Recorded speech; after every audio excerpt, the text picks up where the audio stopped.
Hey everyone, welcome back to the Design Den. Today we're going to be taking a look at one of the more less talked about features of the new Unreal Engine 4.26 update, the mesh editing tool. And with us here to do it, we've got Will Chambers, who right now is an online course instructor for Epic Games. So Will's going to take us through the basics and show us how level designers and environment artists can use a tool to block out spaces or full environments faster and more efficiently than ever before.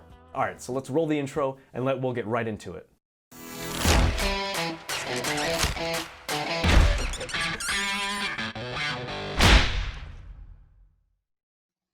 Hey everyone, my name is Will Chambers and I am an online course instructor over at Epic Games. With the latest release of Unreal Engine 4.26 came some new modeling tools. These tools will help improve your level design efficiency inside of the editor. They may also be utilized to craft environment assets as well. I thought it would be beneficial to showcase these tools to everyone in the Design Den or to anyone dealing with level design inside of the Unreal Engine editor. In order to access these tools, you will need Unreal Engine 4.26 installed and a specific plugin enabled. Let's go to Edit, Plugins, and we're going to search for the specific plugin called Modeling, Tools Editor Mode, and we're going to tick this box Enabled. We'll get a pop-up just telling us that it's a beta version, so it might be unstable or removed. We're going to click Yes. And then we're going to need to restart our editor just for the effects to take place. So let's click Restart Now. Traditionally, we would use the basic geometry or BSP brushes in Unreal Engine for level design, or in some cases in external 3D software like 3ds Max, Maya, or Blender to make more elaborate meshes. With these new modeling tools, we will be able to create all of our level design content directly in Unreal Engine and have it automatically populate a folder of our choosing of those newly created assets. To do this, we're going to go into our Modes tab, and we're going to find the new tab called Modeling. We can also access this by pressing Shift-6. So let's click this. We'll see this new tab will open up. And if we go down to the bottom of this panel, we'll see that generated asset settings will be, by default, it may be set to the auto gen folder. Make sure that you change the location to a current folder. And then we're going to right click our content folder, and let's add a new folder and call this level design. So now with our level design folder selected, any new asset that we create within the modeling tool set, we'll be able to populate this folder with that new content. We'll also notice that we have these new categories: primitives, create, transform, deform, etc. We're going to start with primitives. So this is nothing new, so you can use these pre-made shapes to start modeling whatever it is that you're trying to create.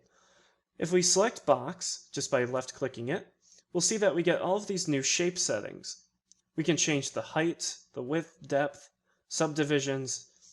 We can also change whether we want to snap to everything inside of our scene, or if we want to snap to the ground plane. So what we're going to do, we're going to leave everything default. And if we go inside of our editor with the box clicked, we'll see that we now have a primitive. We'll also notice that it will keep allowing us to keep making more boxes inside of our scene if we just keep left clicking. So how do we get out of this? So let's Control Z the last couple of boxes we made. So once we've made our initial primitive and we're happy with it, we'll click Complete. We'll now notice that we have our new mesh. We'll also notice that it's been populated into our folder. Now if you want to make changes to that box, you can do so inside of your Details panel. But if you were trying to set it up within this initial box primitive tool, you wouldn't be able to select this asset and then do it again. In fact, if you place it in your scene and try to adjust these things, you'll notice it actually does it on the next one before you place it. So just keep that in mind if you're a little confused as to how it works. That's what's happening here. So we're just going to click the complete check mark, so we have our finished asset here. And what we're going to do is we're going to go into our next category, which is Create. And we're going to use this awesome tool for level design called the Draw Polygon tool. And if we select this, we'll get this little gizmo in the center, and what we can do with this is actually, with all the default settings, we'll be able to freehand draw any shape that we want along the ground. And then once we finish and close the shape, we can actually drag up and down wherever we want to extrude the shape, and then just left click again to finish. So now we have this more elaborate shape, and we can continue building more shapes. We're just going to keep this one, and we're going to click complete. So it keeps the tool.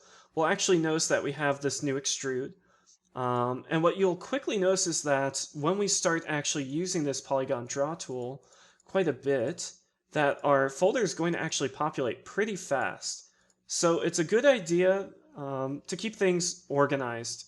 So rather than referring to something as extrude D26D, etc., it's a good idea to stay on top of this. So if we just either press F2 or if we right click and choose rename, let's just call this building underscore A.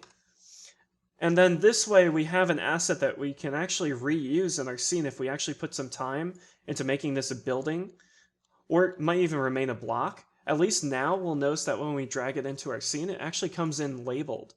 It gives us some idea of what's going on.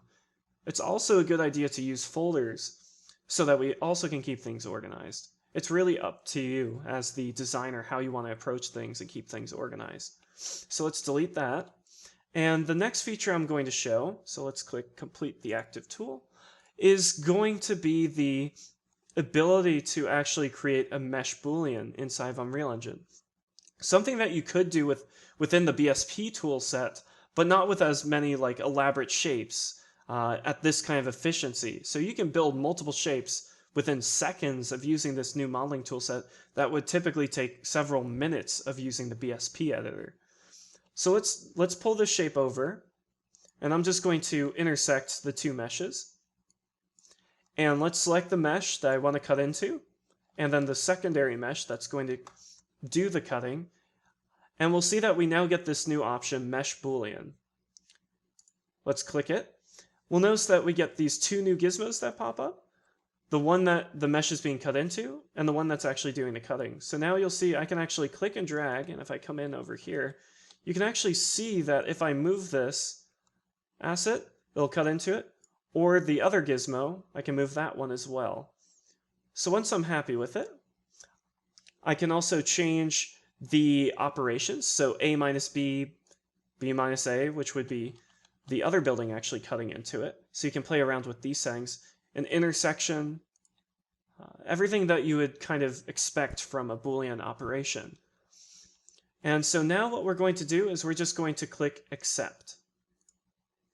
We'll now notice that we have this new asset here.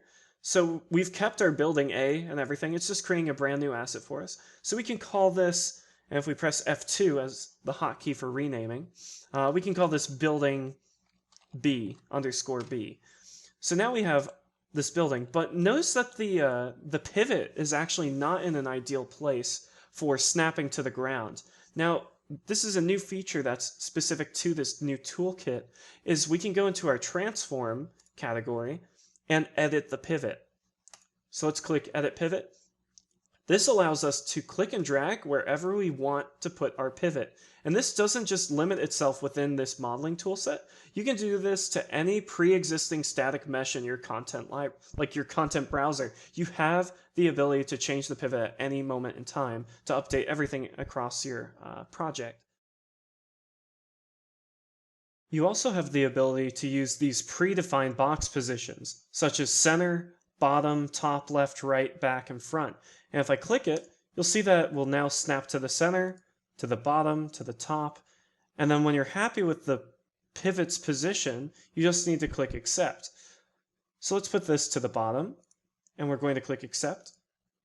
And what we'll notice is now that it is snapped to the bottom, if we were to drag in a new building B, it'll snap to the ground.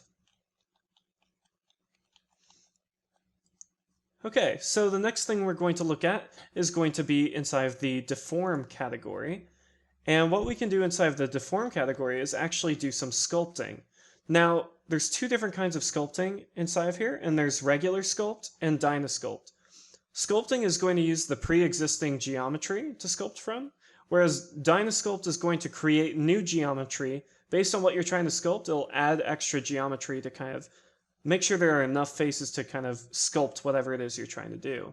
So let's try using the Sculpt tool, the regular Sculpt tool, and we'll notice that we get these new settings over here for a brush, the type of brush that we want to use. So let's try to use the drop-down menu and select Inflate. And if we increase the size here, and now if we left click, we'll see that we actually get some pretty harsh edges because it's a low poly asset. Now, let's hit accept. And if we go into DynaSculpt, actually, we'll notice that we have all the same settings over here. And let's use, again, the Inflate tool. And what we're going to notice is this time it's going to create new geometry to allow us to sculpt whatever we want. And the other cool thing about this new modeling editor is it actually creates collision data as you're working on it. So if I click accept and I go to show collision, what you'll notice is your content will actually get complex collision enabled by default. Now, if you don't want the complex collision, you can go into your asset. So if we were to open up building B, for instance, and if we open up this window, we can go to our collision and we can go to auto convex collision. So we would select it. And then over here, we can select the hole count, the max amount of hole verts, etc. We'll just keep it like this and hit apply. And what we'll notice is actually when we hit apply, we're going to notice that we actually are getting the complex collision. So if we just do a quick search in the details panel, we'll see that's set to use complex collision as simple. We're just going to go to project default. And now here's our low poly collision. So as we can see here, it's not really giving us great results. So in this case, it actually might be better for us to go with a more complex collision data. So we can just undo what we did here. Redo that. Okay. Hit save. All right. So the next thing we're going to take a look at is going to actually be within the PolyGroups. So if I go into PolyGroups, and if I go to Poly Edit, this is where you can actually start to select faces, edges, etc., which is pretty cool. So I can grab from that face, I can grab from this face. So it's basically like a select faces mode. You can also see that you can make it select edges or vertices. So it's up to you how you want to use this tool, but that's just inside of PolyGroups and Poly Edit. And you just need to tick these boxes with whatever you want to kind of select. So if I want to select just faces, I need to disable these other faces here, or these other options rather. And now you have the ability to do that. So let's cancel. And remember, you can always click cancel if you want to kind of undo everything you just did. The other thing would be the edge insert. So let's make a new box. So we're going to go back to our create tab and let's draw a new shape really quick. Something basic. Close the shape, pull it up. And I'm just going to hit complete. Let's break down these walls just so it's a little bit easier for us to see. Delete a couple of those assets. And if we go back into our PolyGroups tab, we'll see that we have edge insert. Now this is great if we find out we want to be able to move some more faces. So we can see that we have this little vertice highlighted, and if we click, we'll see that we can actually drag to where we want that cut to kind of happen. Hit cancel. Let's pull this up a little bit.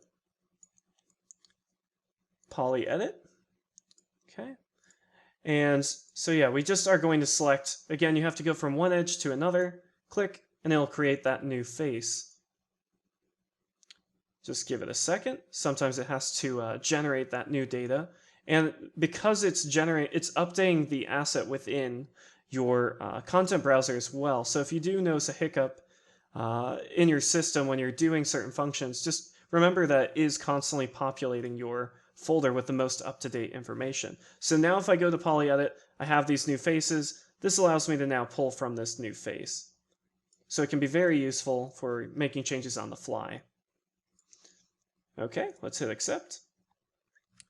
And then the next thing that you want to take a look at, you can go into the triangles tab, and this will allow you to kind of simplify meshes, remesh it, edit materials, weld edges. It's a little bit more, I guess, kind of straightforward to what these do. You can kind of explore them. I'm not going to get into that. We're going to move to the next tab called UVs and normals. And so this is where, if you're using like the typical checkerboard kind of format, that you would want to have probably some proper UVs to go along with it. Now, the difference here is that we're using static meshes rather than BSPs. BSPs would kind of self-correct their UVs in a way that's like world aligned, whereas this one, it's going to be a little bit different. So if you notice that when you're sculpting, you get some really wacky looking UVs, you can actually go into the global UV unwrap tool. And if we click that on our asset, we'll notice after a few seconds, we should start to see this kind of action take place where it kind of tries to fix geometry along edges so it properly carries over from one face to another face. You can also play with the chart stretch, the UV scale, and you can just hit accept on that when you're happy with it. Again, you can play with these settings until you're kind of content with them.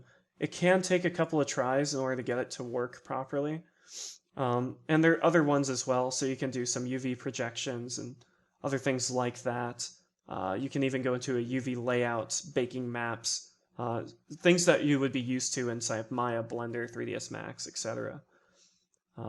The other cool thing is in the next category, which is your volumes, you can actually change these meshes into a volume, or you can take pre-existing BSP and make it into a static mesh, something that you could do before. You just have to right-click it and then convert it. But this kind of simplifies the process. So if I want to convert this shape into a volume, all I have to do is have it selected and go to Mesh to Volume. And here we see the conversion mode. Minimal polygons, triangulate the polygons, it's up to me. And then I can choose the new volume type. Do I want to be a blocking volume, camera blocking volume, kill Z volume, whatever it is that you want to be.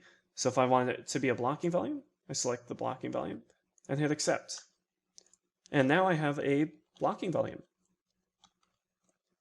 So let's undo. And then the last thing is hair, and hair doesn't really apply to us right now.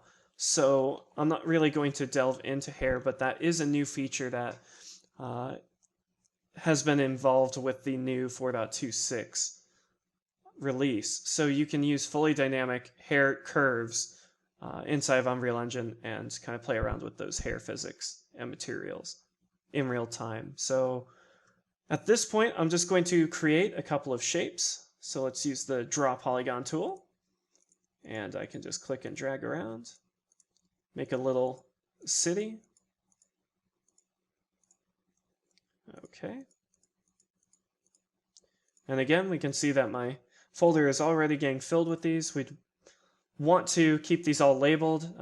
If you don't want to label all of these because it might slow you down at the end of the day, you can actually select your assets in your scene and then just put them into a folder, and we can just call this buildings. So that's kind of like another efficient way of managing that stuff if you don't want to have to manually kind of go in and relabel these all individually.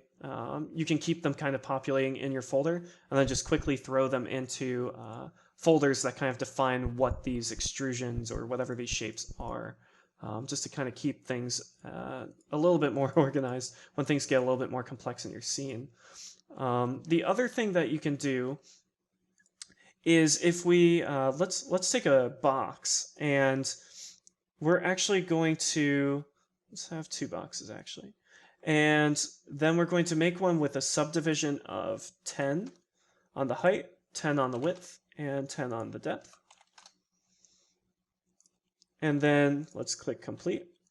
And what I'm going to do with this particular box is I'm actually going to use deformers. So if we go to Deform, we'll notice that we actually have this space deform. And this is where you can do all the cool things like bridges and other kinds of deformers. So here we can see I'm kind of I just clicked my asset, and now I can see a visual of where this bend is occurring. So let's kind of keep defining it here. And the other thing you can do, you can play with the lower bounds, the modifier percentage, so you can have it totally kind of bends to this. Now this is great for a number of reasons. So you can make bridges, you can, I mean from this asset alone, if I hit accept, I could use this as a modular piece to kind of create some kind of tunnel, like a sewer tunnel. There's a lot of things that are great about this. The ability to use deformers is a great thing to have in Engine. The other thing is you don't have to worry about the collision. Again, you automatically get the complex collision, which means you can just jump into this and you will have no issues with collision. Something that you would have to deal with in BSPs, you'd have to make sure that you use not only your additive brush, but then you'd have to come in and do a Boolean cut. And the difference here between BSPs and static meshes is the performance cost.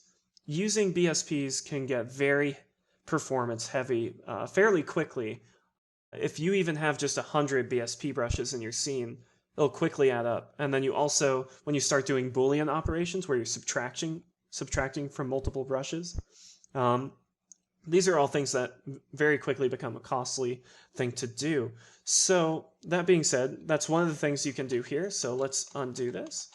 And so let's go back and toggle off collision. And so if we go back into space deform, we can play around with flare and twist are some other options that we have.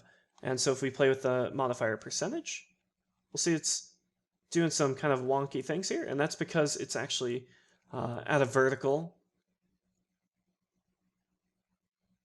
position. So here we are. Let's tone down that modifier percentage. And we'll see, yeah, we can totally twist this. And if we had more subdivisions on our mesh, we could really make some pretty elaborate looking static meshes. Okay, so we've made our final scene here. And so now we can just kind of run around our scene. So if we go to play from here, and for some reason we have Bob Ross as our mannequin, that's always good. And we'll notice that, yeah, we can run through, everything has collision.